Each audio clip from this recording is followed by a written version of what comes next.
Doctors are trying to save a little 3-year-old boy's life. He was rushed to the hospital after cops say he shot himself. And now we are seeing new surveillance video from moments after the shooting. His brother running to get help as police try to figure out how all of this happened. How did a little boy get hold of a gun and manage to pull the trigger?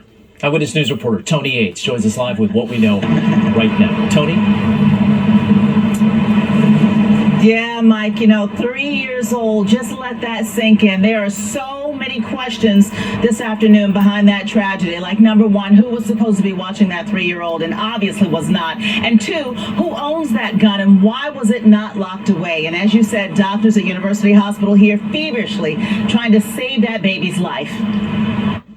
A 3-year-old boy in critical condition after he somehow turned a loaded gun on himself, an accident that sent his older brother running for help.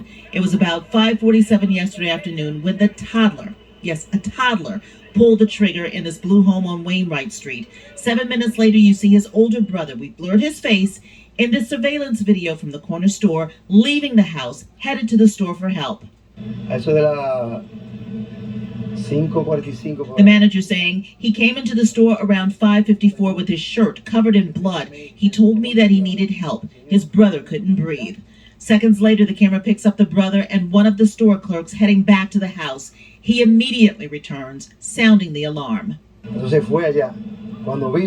He says when he came back, he started yelling, "Boss, there's a little boy rolling around in blood." The manager called 911. I'm scared myself because we were here, but we didn't know what was happening, so we see all the cops and everything. Edith has 2 children, ages 5 and 7. She lives in the neighborhood and says it's devastating to hear that a child was injured in this manner. Difficult to understand why it was so easy for a child so young to get his hands on a gun. We should be careful to put weapons in our homes.